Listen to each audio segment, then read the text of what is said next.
My dear students, I am Sunil Ranjan and I am an English teacher. In this session now, I am going to take up Augustan Satire, that is, in the syllabus of English Honours in many universities across the country in India. Now, Augustan Satire. Augustan age is the name chosen by the writers themselves, who saw in Pope, Addison, Swift, Johnson, and Burke the modern parallels to Horace, Virgil, Cicero, and all that brilliant company who made Roman literature famous in the days of Augustus. Satirists of Augustan age used irony, humor, and exaggeration to ridicule and expose people's and society's vices. No person or subject was too high or too low for the Augustans' satirical attacks. The Augustans prided themselves on exposing society's double standards, showing how superficial, not to mention contradictory, many of the laws and values that govern English society were. In fact, satire is one of the defining characteristics of Augustan literature. Now first, Alexander Pope, and his period was 1688 to 1744.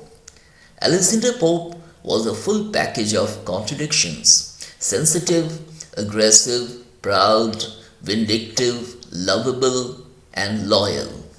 He was a great satirist and moralist. He stooped to truth and moralized his song.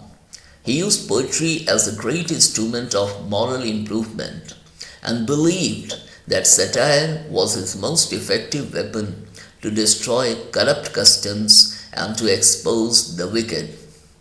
Pope was a Roman Catholic and could not tolerate the assault of his faith. The condemnation and hatred for Roman Catholicism which prevailed in his time also made him a stern satirist. He met a series of intrigues, trickeries, and deceptions in his life and wanted to take revenge. Thus, in the Dunciad, he satirized a number of scholars of his time because of his personal enmities. Pope's great satires are Essay on Criticism, the Prologue, the Epilogue, the Moral Essay, the Dunciad, and the Rape of the Lock, etc. The Rape of the Lock is his first satire. In this mock epic poem, Pope has satirized feminine frivolities. He came out with the most unpleasant and shocking remark: every woman at least is a rake. And he showed that all women were frivolities and their chief interest was in love making. Belinda, a fashionable lady, is the representative of the aristocratic society who has had the habit to visit nightclub regularly. Through her, Pope criticized the whole female sex. Above all, Pope is the representative of his age. He lacked the imaginative power and the depth of feeling which formed the quintessence of great poetry. But he possessed the intellectual wisdom and wit. In the verse of Pope, there is sparkle, brilliance, and rapidity of high order. He finds greater life force in his use of heroic couplet than in either Chaucer or Dryden. Hazlitt is of the opinion that Pope was a poet of art rather than nature. Now, Jonathan Swift.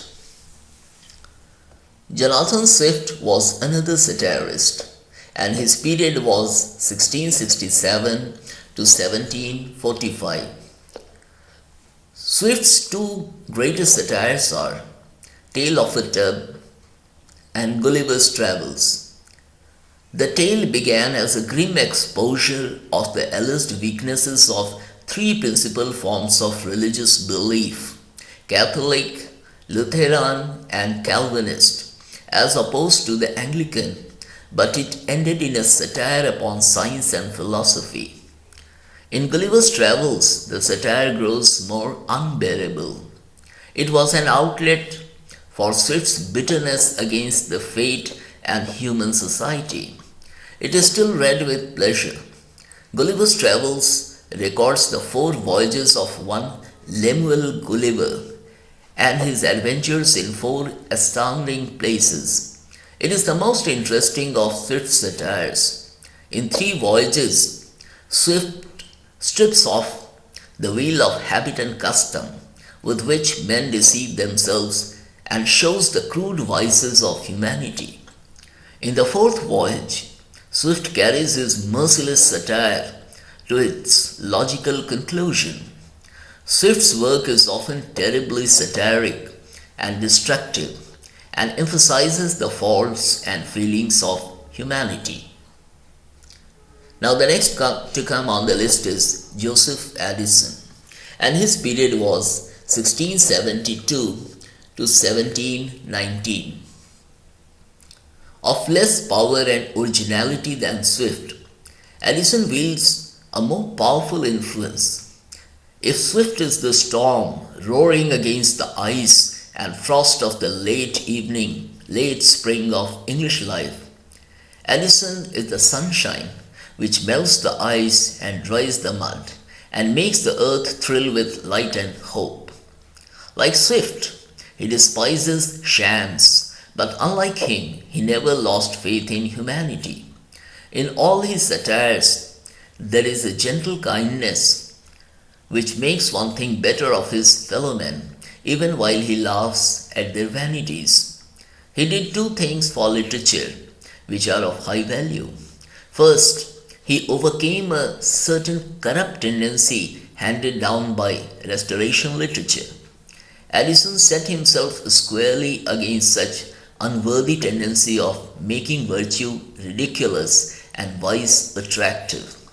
His purpose was to strip off the mask of vice, to show its ugliness and deformity, and reveal virtue in its own native loveliness. He maintained decency in his handling of such disturbing human weaknesses. Prompted and aided by the more original genius of his friend Richard Steele, he seized upon the new social life of the clubs and made it the subject of endless pleasant essays upon types of men and manners. To an age of fundamental coarseness and artificiality, he came with a wholesome message of refinement and simplicity. His success was greater than Ruskin or Arnold because of his greater knowledge of life and his greater faith in men.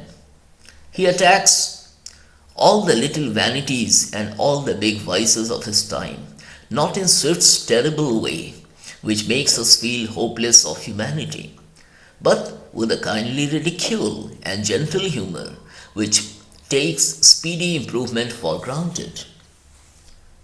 Now, the last to come is Richard Steele, and his period was 1672 to 1729.